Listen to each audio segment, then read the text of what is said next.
Hello everyone, this is Rajiv. I'm going to talk about current situations, trends, and technology adaptations in Indonesian shrimp farming. This was presented in Aqua Expo 2022 at Guayaquil, Ecuador. Agenda: present the status of Indonesian shrimp farming and trends, technology adaptations, value addition, and domestic market development. Global fishery products market. If we look at a glance, there is gradual increase in value, and it's showing about 4.7% increase year by year. When we talk about Indonesians sea catches and culture commodities, then it comes about 1.26 million ton by volume, where shrimp contributes the major role, which is about 19%. Then value-wise, it is about 5.2 billion US dollar, where again shrimp contributes about 40%, which is almost 2 billion US dollar. When we look at the export value, there is a trend of 7.33%, and in shrimp export volume, it goes about 8.14% contribution. When we take a look at the Indonesian shrimp farming conditions, Indonesian shrimp farming is mainly divided into three levels or grades. First one is intensive system, which covers about 9,000 hectare of area, and productivity per hectare is about 30 tons. Biomass contribution is about 271,000 tons. Second grade is semi-intensive, which is about 43,000 hectare area. Productivity is about 10 ton per hectare. Biomass contribution is about 436,000 ton. Then come to the last extensive farming system, which is covering the largest area, which is about 247,000 hectare. Productivity is at the lowest, 0.6 ton per hectare, and biomass is about 148,000 ton. Altogether, Indonesia shrimp farming covers about 300,000 hectare of area. Biomass is 856,000 ton of shrimp. Shrimp culture concept and perspective. How to go for sustainable development. So there are 4 steps.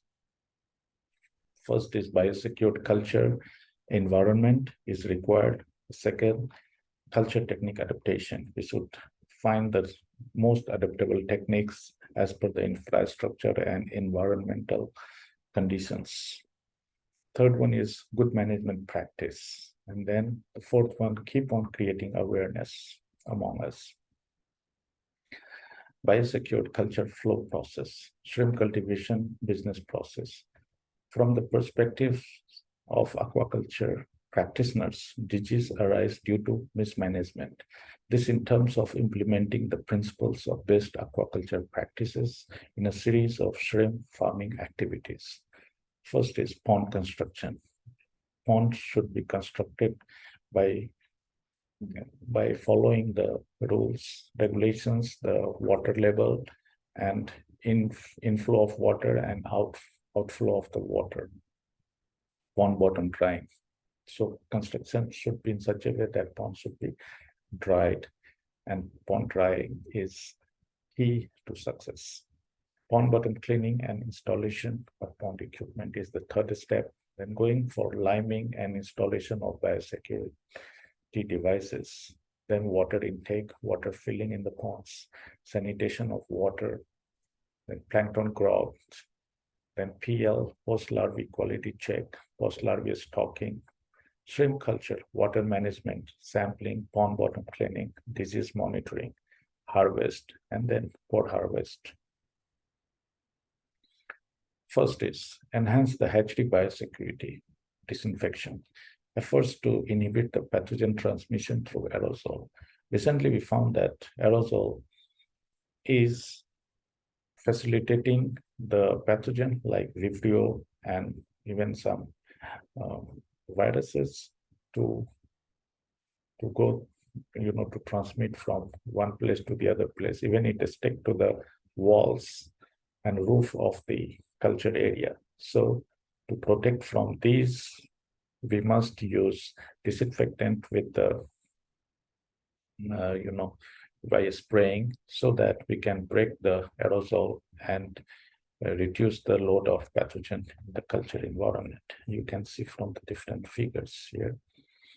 Live feed management. Live feed, when you talk mainly about the hatchery, it is the polychaete or bloodworm, then diatoms, plankton, and artemia.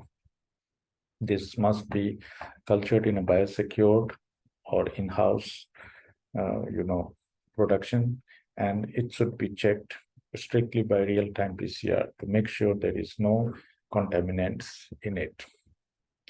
And then post-larvae production and management should be done in a proper biosecure environment. Then the same weightage should be given to the packaging. So proper acclimation, temperature, density should be considered during packaging. Transportation of post larvae should be done in a cool truck container, so there should not be much fluctuation in the temperature, and so shrimp will not get much stress. Before releasing to the ponds, PL should be acclimatized.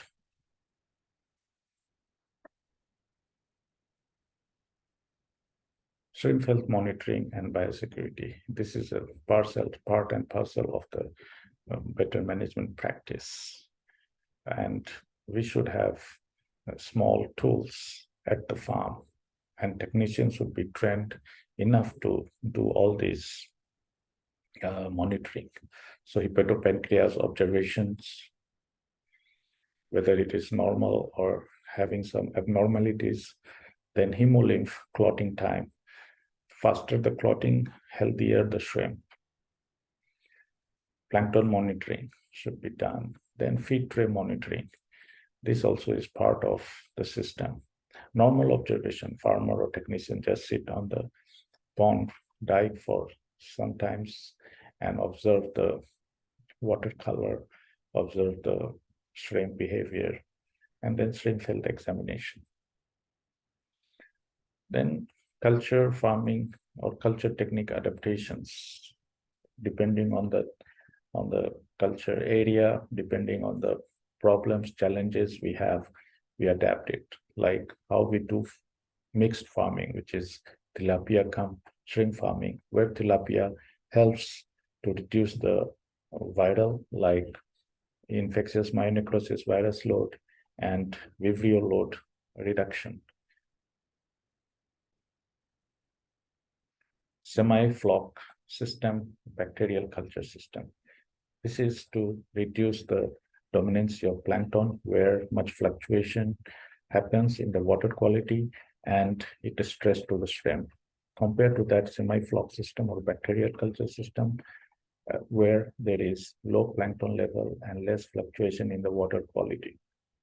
The concept of the system is nutrient balancing that refer to carbon, nitrogen, and phosphorus ratio to promote nitrification process in the culture system. The target is to reduce the stress factors by providing the stable water quality parameters in the pond system. The common stress factors considered are blue-green algae bloom, plankton drop, bottom-based, high tom, tan, nitrate, and high count of vibrios and other pathogens. Fourth, various probiotics and nutrients at different stages of culture are inoculated to maintain the balance in the system. Fermentation process is one of the important steps. Partial harvesting is done several times to maintain the carrying capacity of the pond. The lining of ponds provide the biosecured ponds and darker color of shrimp, which has higher value in the export market.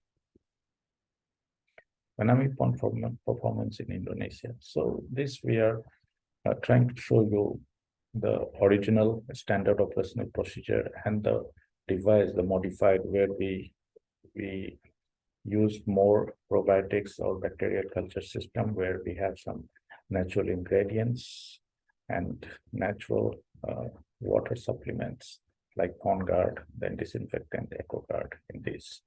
So before SOP, the stocking density was 130. After that, we reduced to 126 and finally to 115 pieces per meter squared. Do you see harvest is 82, here is 88, harvest size is 61. Finally we have 52, mean body weight is 16.5 gram. Here we are harvesting 19.25. Bigger the size, better the price. ADG gram per day was 0.2. Now we are getting 0.218. Survival rate was 89. We are almost getting the same, 88.8. FCR 1.25. Here is 1.23. Productivity is 19.23. Here we are getting 19.63. This I'm trying to show you one model of intensive farm where the inlet and outlet are completely separate. This is the sea, water comes from the water gate here. This is the main inlet. This all water goes to the system. This is the outlet where water goes out to the system, and this is the main outlet where water is drained into the river. These are the reservoirs. You can see all where water intake is done. And these are the ponds. These all units ponds, and we call this as one module. This is one set of farming system. This is how Indonesian ponds look like. The average size is about 0.1 hectare to 0.3 hectare. These are line ponds, well aerated. Now, most of the farms in Indonesia are having a reservoir. Reservoir is acting as a buffer zone between the outside environment and the culture system. So, why it is? Pond is home of shrimp, and water is the environment. Dirty home and dirty environment will make the shrimp sick. The culture water can be cleaned in many ways. The most important is to have the reservoir. Reservoir plays role of boundary and create buffer zone between the culture area and the open environment. Now come to what is the role of management or your technician. Take example of water which is contaminated with a light level of virus, and this water goes to two ponds, which is one pond is poorly maintained and another pond is maintained in a nice way. What happens at the end of this crop, because it is poorly managed, so the shrimp culture will be stressful and the shrimp will have more viral load and there will be mortality. So at the end, the crop will not be as successful. But here, because the technician is maintaining the farm ponds in a better way, so he will have less stress in the culture, and finally he will get a successful harvest. This come to the same how to maintain your ponds. Siphoning and central drainage system is widely used in Indonesia. Siphoning is the one where you pick up the accumulated debris and organic load from the pond bottom where at different locations, and then it is drained out from the central drainage. Central drainage are generally V-shaped or U-shaped, where the most of the dirty water with the debris is accumulated at the pond bottom and it is flushed out. Then disinfection is done to destroy the aerosols, either aeration in the aerial mode or at the pond bottom before the pond is filled up with the water. Ideal feed management, manual intervention, how it is. Ideal feed management can be categorized into several ways, like feeding table, which technician creates in the beginning. Then feed tray checking is the daily 3 to 4 times checking, which actually determines how is the feed consumption and how is the health of shrimp. Then intestine color checking. So overfeeding and then underfeeding, how we can decide on the basis of uh, feed management or feed table checking and condition of the gut of the shrimp. Look at here, it's brownish. Fish feed consumed by shrimp is evident by the light brown color in the intestine. When it is darker black colored, intestine filled with natural food appears blackish.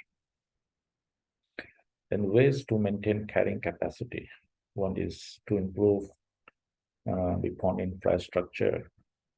Then we provide more aeration, because there are two things: to maintain the biomass, which is done by partial harvesting, and second is to maintain the dissolved oxygen level, which not only the paddle wheels, but we also have the pumps from the down or micro bubbles, which provides more oxygen. So partial harvesting, what is it? It is widely used in Indonesia. It is, so shrimps, the bigger size of shrimps are taken 2 to 3 times before the final harvest. This is to maintain the carrying capacity of the pond. And what we see because of that, farmers is able to get 20 to 30% higher yield. Post-harvesting development. The proper harvesting and handling of shrimp could retain the texture and color of shrimp. Quick harvesting, transportation of shrimp in chilled container from farm to the processing plant is an important factor. And because of that, we maintain the quality, and so we can sell shrimp at the higher cost. Better the color, higher the price. Color is an indicator of healthy and freshness of shrimp. So it's not only we should have better tonnage, but even having lower tonnage, if we are able to maintain the quality of the shrimp, we can sell at higher price, and ultimately we can get the same level of profit or even the higher profit than a person who has harvested higher yield. Now come to the second topic, which is about the uses of natural or herbal products. It has gained much interest recently, and it is becoming popular and popular. If we take example of Indonesia, at least 40% of the shrimp farmers in Java province are using one or the other herbal products. And that we see there is, even in terms of scientific publication, there is increase in the worldwide level. There are many methods like in silico docking method, which could prove that these active ingredients present in the herbs are able to deactivate the pathogen. Now come to probiotics. How important is probiotics and what's its role? Actually, probiotics act in the way as competitive exclusion. It helps to, how probiotics should work efficiently. We need to maintain the ratio of good bacteria. If you consider probiotics as a good bacteria, 100 is to bad bacteria, 1. Good bacteria are slow growers, like Bacillus multiplies in every 6 hours, whereas bad bacteria like Vibrio multiplies in every 20 minutes. So we must maintain the ratio so that it can compete with the bad bacteria. Now, to have the sustainable supply and demand, we need to grow, domestic market, and also value-added products, so that the raw material, if we take frozen shrimp, price is fluctuative, but if it is a product, then the price will be stable and there will be continuous supply and demand. Creating awareness, it is part and parcel. We must share our knowledge, experience, and that's what we do. We have regular meetings with our colleagues, peers, and to our technicians and farmers to share our research findings or findings worldwide, so that they can understand what's happening, and accordingly they arrange their management practices. take-home message. Healthy PL stocking is well prepared pond, and water guarantees more than 70% success. Adaptive farming technology, any techniques is developed based on the local issues and infrastructure. It should be adopted and modified as per the conditions. Post-harvest technique development, domestic market. And the last, greed is the most lethal disease. So please be away from the greed. Muchas gracias. Thank you very much for listening.